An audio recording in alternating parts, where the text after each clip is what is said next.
अथ श्रीश्रीशगुणदर्पणम्। या सुगन्धास्य नासादिनवद्वाराखिलेन या दुराधर्षा सर्वसस्योदयार्थं या करीषिणी या नित्यपुष्टा सर्वाङ्गैः सौन्दर्यादिगुणैरपि ईश्वरीं सर्वभूतानां तामिहोपह्वये श्रियम्। मातर्लक्ष्मि नमस्तुभ्यं माधवप्रियमानिनि युवां विश्वस्य पितरा वितरेतरयोगिनौ समना किल मातस्त्वममुना ततयोगिनी मम नाथेन नैव स्या विमनाश्च न सत्त्वये त्वं वेदमानिनी वेदवेद्यः किल स ते प्रियः त्वं मूलप्रकृतिर्देवी स दिव्यपुरुषः किल यस्त्वामुरसि धत्तेऽम्ब कौस्तुभद्युतिभासिते स त्वां नैवाच्युतः सर्वस्यात्यये सत्यपि त्यजेत् देवि त्वं ललनारत्नं देवोऽसौ पुरुषोत्तमः युवां युवानौ सततं युवयोर्नवयोधिकः त्वं पद्मिनी पद्मवक्त्रा पद्माक्षी पद्मविष्टरा पद्मद्वयकरा पद्मकोशाभस्तनशोभना पद्महस्ता पद्मपादा पद्मनाभमनःप्रिया पद्मोद्भवस्य जननी पद्मा च वरवर्णिनी अम्बां पीताम्बरश्रोणीं लम्बालकलसन्मुखीं बिम्बाधरोष्ठीं कस्तूरीजम्बालतिलकां भजे रत्नोद्दीप्तसुमाङ्गल्यसूत्रावृतशिरोधराम् कुण्डलप्रभयोद्दण्डगण्डमण्डलमण्डिताम् कुचकञ्चुकसञ्चारिहारानीकमनोहराम् काञ्चीकिङ्किणिमञ्जीरकङ्कणाद्यैरलङ्कृताम् सुवर्णमण्डपे रत्नचित्रसिंहासनोत्तमे नमामि हरिणा साकमिन्दिरां कृतमन्दिराम् ब्रह्माद्या विबुधश्रेष्ठा ब्रह्माण्याद्याः सुराङ्गनाः यां पूजयन्ति सेवन्ते सा मां पातु रमा सदा सर्वालङ्कारभरितौ सर्वसद्गुणमण्डितौ शर्वादिसर्वभक्तौघ सर्वसम्पद्विधायकौ सुमुखौ सुन्दरतरौ सुनासौ सुखचित्तनौ सुराराधितपादाब्जौ रमानारायणौ स्तुमः चतुष्कपर्दाया देवी चतुरास्यादिभिः स्तुता चतुर्वेदोदितगुणा चतुर्मूर्तेर्हरेः प्रिया घृतप्रतीकां तां नित्यं घृतपूर्णान्नदायिनीं यथेष्टवित्तदात्रीं च नतोऽस्म्यभयदां श्रियम् वादिराजेन रचितं श्रीश्रीशगुणदर्पणम् इमं स्तवं पठन्मर्त्यः श्रीमान् स्यान्नात्र संशयः इति श्रीवादिराजतीर्थविरचितं श्रीश्रीशगुणदर्पणम्। अथ श्रीश्रीशगुणदर्पणम्। या सुगन्धास्य नासादिनवद्वाराखिलेन या दुराधर्षा सर्वसस्योदयार्थं या करीषिणी या नित्यपुष्टा सर्वाङ्गैः सौन्दर्यादिगुणैरपि ईश्वरीं सर्वभूतानां तामिहोपह्वये श्रियम्। मातर्लक्ष्मि नमस्तुभ्यं माधवप्रियमानिनि युवां विश्वस्य पितरा वितरेतरयोगिनौ समना किल मातस्त्वममुना ततयोगिनी मम नाथेन नैव स्या विमनाश्च न सत्त्वये त्वं वेदमानिनी वेदवेद्यः किल स ते प्रियः त्वं मूलप्रकृतिर्देवी स दिव्यपुरुषः किल यस्त्वामुरसि धत्तेऽम्ब कौस्तुभद्युतिभासिते स त्वां नैवाच्युतः सर्वस्यात्यये सत्यपि त्यजेत् देवि त्वं ललनारत्नं देवोऽसौ पुरुषोत्तमः युवां युवानौ सततं युवयोर्नवयोधिकः त्वं पद्मिनी पद्मवक्त्रा पद्माक्षी पद्मविष्टरा पद्मद्वयकरा पद्मकोशाभस्तनशोभना पद्महस्ता पद्मपादा पद्मनाभमनःप्रिया पद्मोद्भवस्य जननी पद्मा च वरवर्णिनी अम्बां पीताम्बरश्रोणीं लम्बालकलसन्मुखीं बिम्बाधरोष्ठीं कस्तूरीजम्बालतिलकां भजे रत्नोद्दीप्तसुमाङ्गल्यसूत्रावृतशिरोधराम् कुण्डलप्रभयोद्दण्डगण्डमण्डलमण्डिताम् कुचकञ्चुकसञ्चारिहारानीकमनोहराम् काञ्चीकिङ्किणिमञ्जीरकङ्कणाद्यैरलङ्कृताम् सुवर्णमण्डपे रत्नचित्रसिंहासनोत्तमे नमामि हरिणा साकमिन्दिरां कृतमन्दिराम् ब्रह्माद्या विबुधः श्रेष्ठा ब्रह्माण्याद्याः सुराङ्गनाः यां पूजयन्ति सेवन्ते सा मां पातु रमा सदा सर्वालङ्कारभरितौ सर्वसद्गुणमण्डितौ शर्वादिसर्वभक्तौघ सर्वसम्पद्विधायकौ सुमुखौ सुन्दरतरौ सुनासौ सुखचित्तनौ सुराराधितपादाब्जौ रमानारायणौ स्तुमः चतुष्कपर्दाया देवी चतुरास्यादिभिस्तुता चतुर्वेदोदितगुणा चतुर्मूर्तेर्हरेः प्रिया घृतप्रतीकां तां नित्यं घृतपूर्णान्नदायिनीं यथेष्टवित्तदात्रीं च नतोऽस्म्यभयदां श्रियम् वादिराजेन रचितं श्रीश्रीशगुणदर्पणम् इमं स्तवं पठन्मर्त्यः श्रीमान् स्यान्नात्र संशयः इति श्रीवादिराजतीर्थविरचितं श्रीश्रीशगुणदर्पणम्।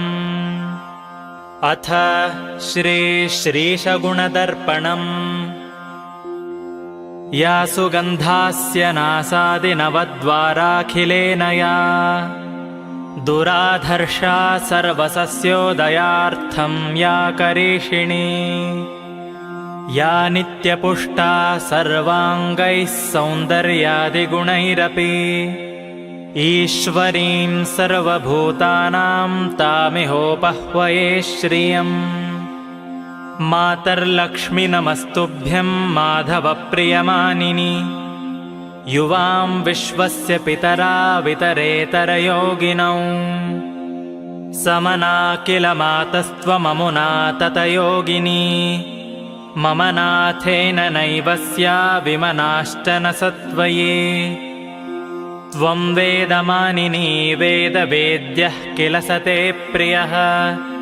त्वं मूलप्रकृतिर्देवी स दिव्यपुरुषः किल यस्त्वामुरसि धत्तेऽम्ब कौस्तुभद्युतिभासिते स त्वां नैवाच्युतः सर्वस्यात्यये सत्यपि त्यजेत् देवि त्वं ललनारत्नं देवोऽसौ पुरुषोत्तमः युवां युवानौ सततं युवयोर्नवयोधिकः त्वं पद्मिनी पद्मवक्त्रा पद्माक्षी पद्मविष्टरा पद्मद्वयकरा पद्मकोशाभस्तनशोभना पद्महस्ता पद्मपादा पद्मनाभमनःप्रिया पद्मोद्भवस्य जननी पद्मा च वरवर्णिनी अम्बां पीताम्बरश्रोणीं लम्बालकलसन्मुखीं बिम्बाधरोष्ठीं कस्तूरीजम्बालतिलकां भजे रत्नोद्दीप्तसुमाङ्गल्यसूत्रावृतशिरोधराम् कुण्डलप्रभयोद्दण्डगण्डमण्डलमण्डिताम् कुचकञ्चुकसञ्चारिहारानीकमनोहराम् काञ्चीकिङ्किणिमञ्जीरकङ्कणाद्यैरलङ्कृताम् सुवर्णमण्डपे रत्नचित्रसिंहासनोत्तमे नमामि हरिणा साकमिन्दिरां कृतमन्दिराम् ब्रह्माद्या विबुधः श्रेष्ठा ब्रह्माण्याद्याः सुराङ्गनाः यां पूजयन्ति सेवन्ते सा मां पातु रमा सदा सर्वालङ्कारभरितौ सर्वसद्गुणमण्डितौ शर्वादिसर्वभक्तौघ सर्वसम्पद्विधायकौ सुमुखौ सुन्दरतरौ सुनासौ सुखचित्तनौ सुराराधितपादाब्जौ रमानारायणौ स्तुमः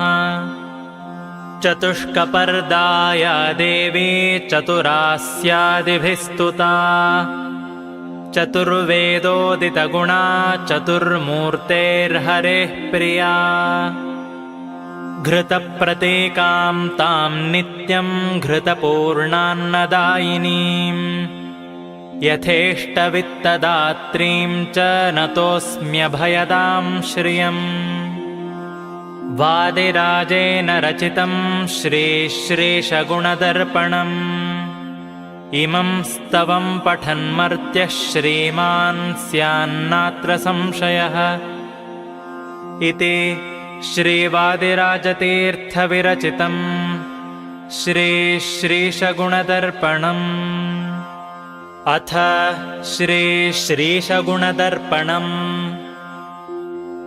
या सुगन्धास्य नासादिनवद्वाराखिलेन या दुराधर्षा सर्वसस्योदयार्थं या करीषिणी या नित्यपुष्टा सर्वाङ्गैः सौन्दर्यादिगुणैरपि ईश्वरीं सर्वभूतानां तामिहोपह्वये श्रियम् मातर्लक्ष्मि नमस्तुभ्यं माधवप्रियमानिनि युवां विश्वस्य पितरा वितरेतरयोगिनौ समना किल मातस्त्वममुना ततयोगिनी मम नाथेन नैव स्या विमनाश्च न सत्त्वये त्वं वेदमानिनी वेदवेद्यः किल सते प्रियः त्वं मूलप्रकृतिर्देवी सदिव्यपुरुषः किल यस्त्वामुरसि धत्तेऽम्बकौस्तुभद्युतिभासिते स त्वां नैवाच्युतः सर्वस्यात्यये सत्यपि त्यजेत् देवि त्वं ललनारत्नं देवोऽसौ पुरुषोत्तमः युवां युवानौ सततं युवयोर्नवयोधिकः त्वं पद्मिनी पद्मवक्त्रा पद्माक्षी पद्मविष्टरा पद्मद्वयकरा पद्मकोशाभस्तनशोभना पद्महस्ता पद्मपादा पद्मनाभमनःप्रिया पद्मोद्भवस्य जननी पद्मा च वरवर्णिनी अम्बां पीताम्बरश्रोणीं लम्बालकलसन्मुखीं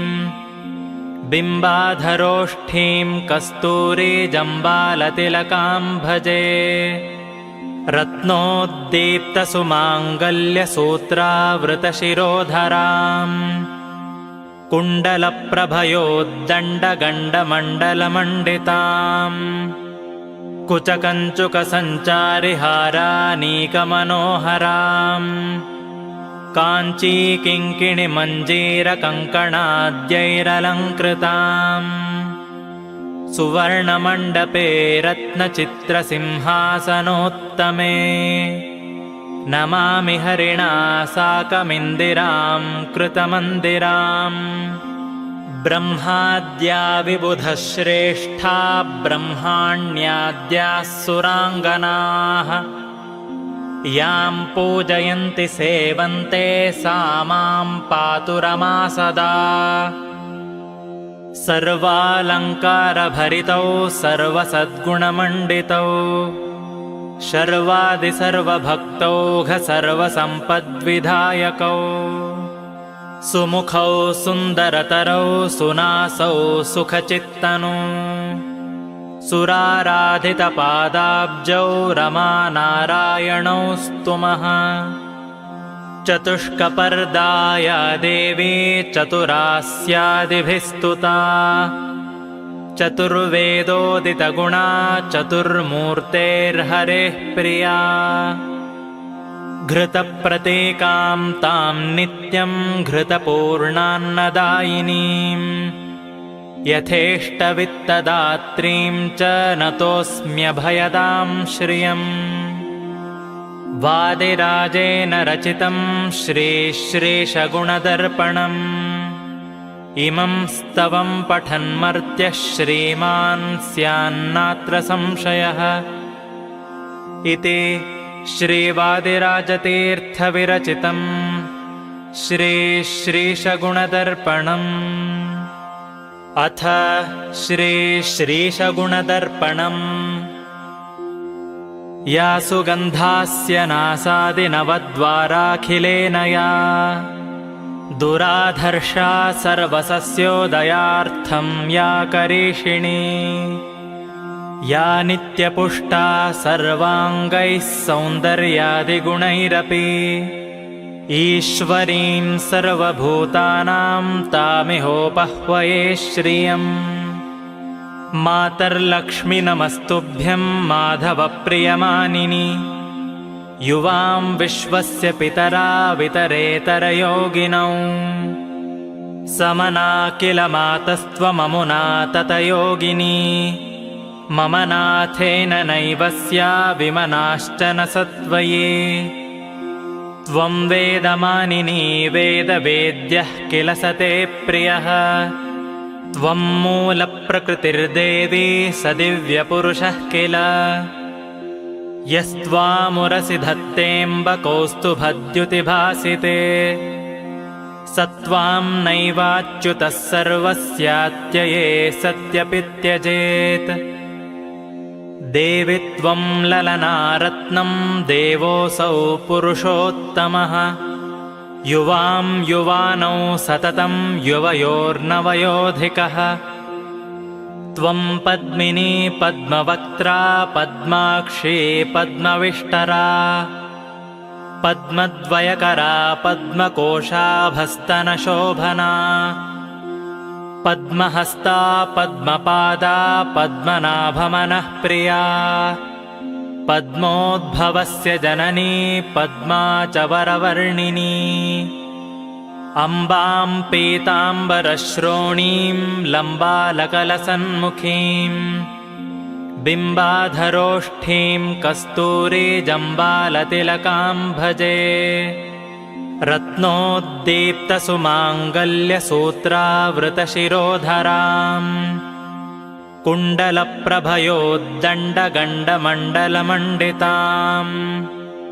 कुचकञ्चुकसञ्चारिहारानीकमनोहराम् काञ्चीकिङ्किणिमञ्जीरकङ्कणाद्यैरलङ्कृताम् सुवर्णमण्डपे रत्नचित्रसिंहासनोत्तमे नमामि हरिणा साकमिन्दिरां कृतमन्दिराम् ब्रह्माद्या विबुधः श्रेष्ठा ब्रह्माण्याद्याः सुराङ्गनाः यां पूजयन्ति सेवन्ते सा मां पातु रमा सदा सर्वालङ्कारभरितौ सर्वसद्गुणमण्डितौ शर्वादिसर्वभक्तौघ सर्वसम्पद्विधायकौ सुमुखौ सुन्दरतरौ सुनासौ सुखचित्तनौ सुराराधितपादाब्जौ रमानारायणौ स्तुमः चतुष्कपर्दाया देवी चतुरास्यादिभिस्तुता चतुर्वेदोदितगुणा चतुर्मूर्तेर्हरेः प्रिया घृतप्रतीकां तां नित्यं घृतपूर्णान्नदायिनीं यथेष्टवित्तदात्रीं च नतोऽस्म्यभयदां श्रियम् वादिराजेन रचितं श्रीश्रीशगुणदर्पणम् इमं स्तवं पठन्मर्त्यः श्रीमान् स्यान्नात्र संशयः इति श्रीवादिराजतीर्थविरचितं श्रीश्रीशगुणदर्पणम् अथ श्रीश्रीशगुणदर्पणम्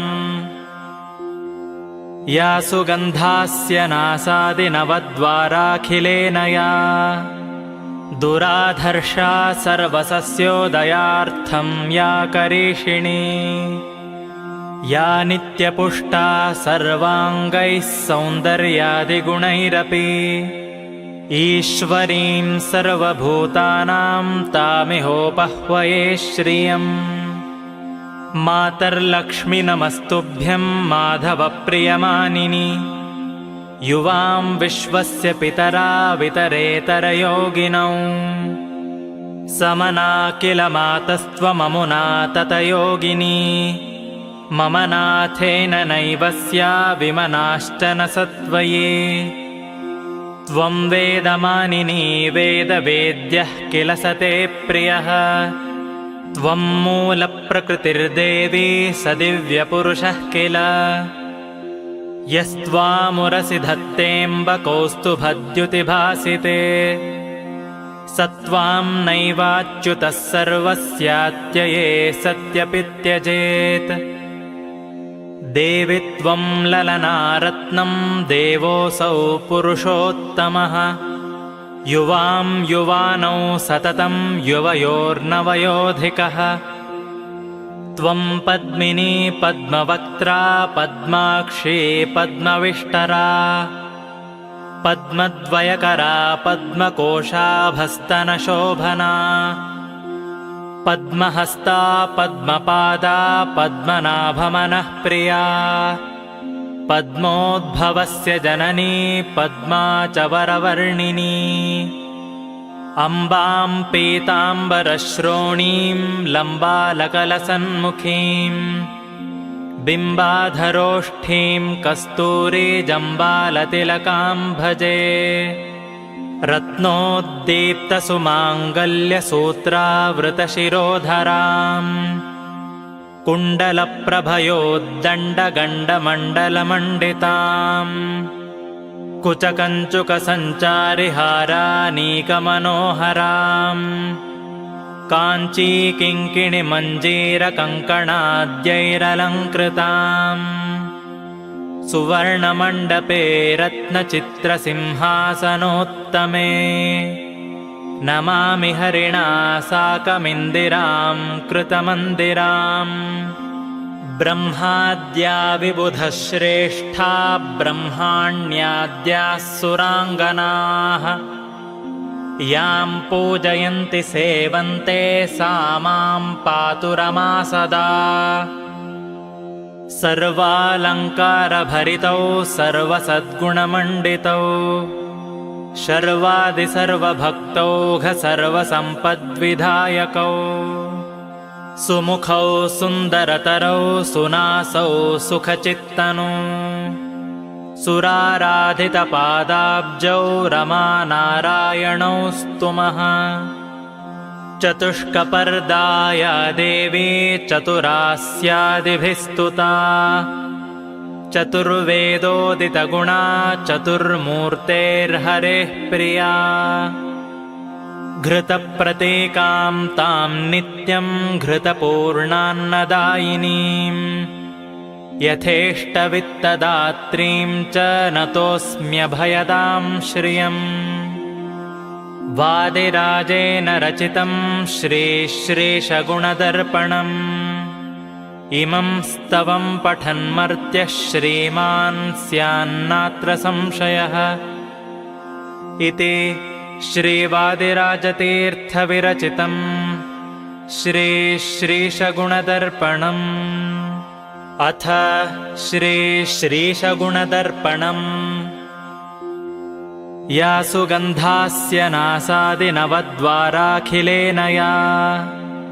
दुराधर्षा सर्वसस्योदयार्थं या करीषिणी या नित्यपुष्टा सर्वाङ्गैः सौन्दर्यादिगुणैरपि ईश्वरीं सर्वभूतानां तामिहोपह्वये श्रियम्। मातर्लक्ष्मि नमस्तुभ्यं माधवप्रियमानिनि युवां विश्वस्य पितरा वितरेतरयोगिनौ समना किल मातस्त्वममुना ततयोगिनी मम नाथेन नैव स्या विमनाश्च न सत्त्वये त्वं वेदमानिनी वेदवेद्यः किल स ते प्रियः त्वं मूलप्रकृतिर्देवी स दिव्यपुरुषः किल यस्त्वामुरसि धत्तेऽम्ब कौस्तुभद्युतिभासिते स त्वां नैवाच्युतः सर्वस्यात्यये सत्यपि त्यजेत्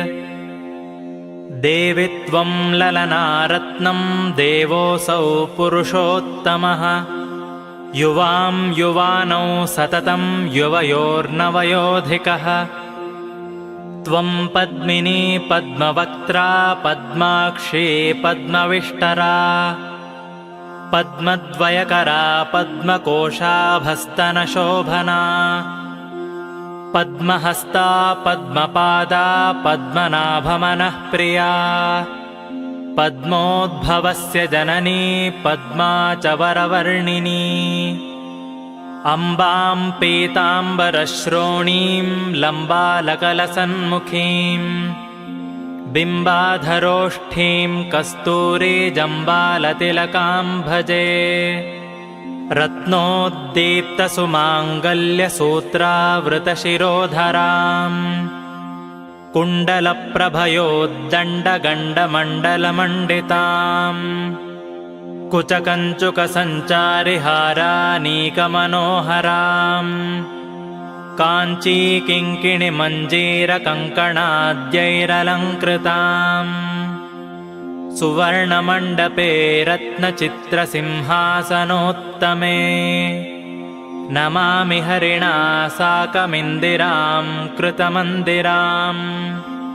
ब्रह्माद्या विबुधः श्रेष्ठा ब्रह्माण्याद्याः सुराङ्गनाः यां पूजयन्ति सेवन्ते सा मां पातु रमा सदा सर्वालङ्कारभरितौ सर्वसद्गुणमण्डितौ शर्वादिसर्वभक्तौघ सर्वसम्पद्विधायकौ सुमुखौ सुन्दरतरौ सुनासौ सुखचित्तनौ सुराराधितपादाब्जौ रमानारायणौ स्तुमः चतुष्कपर्दाया देवी चतुरास्यादिभिस्तुता चतुर्वेदोदितगुणा चतुर्मूर्तेर्हरेः प्रिया घृतप्रतीकां तां नित्यं घृतपूर्णान्नदायिनीं यथेष्टवित्तदात्रीं च नतोऽस्म्यभयदां श्रियम् वादिराजेन रचितं श्रीश्रीशगुणदर्पणम् इमं स्तवं पठन्मर्त्यः श्रीमान् स्यान्नात्र संशयः। इति श्रीवादिराजतीर्थविरचितं श्रीश्रीशगुणदर्पणम्। अथ श्रीश्रीशगुणदर्पणम्। या सुगन्धास्य नासादिनवद्वाराखिलेन या दुराधर्षा सर्वसस्योदयार्थं या करीषिणी या नित्यपुष्टा सर्वाङ्गैः सौन्दर्यादिगुणैरपि ईश्वरीं सर्वभूतानां तामिहोपह्वये श्रियम्। मातर्लक्ष्मि नमस्तुभ्यं माधवप्रियमानिनि युवां विश्वस्य पितरा वितरेतरयोगिनौ समना किल मातस्त्वममुना ततयोगिनी मम नाथेन नैव स्या विमनाश्च न सत्त्वये त्वं वेदमानिनी वेदवेद्यः किल स ते प्रियः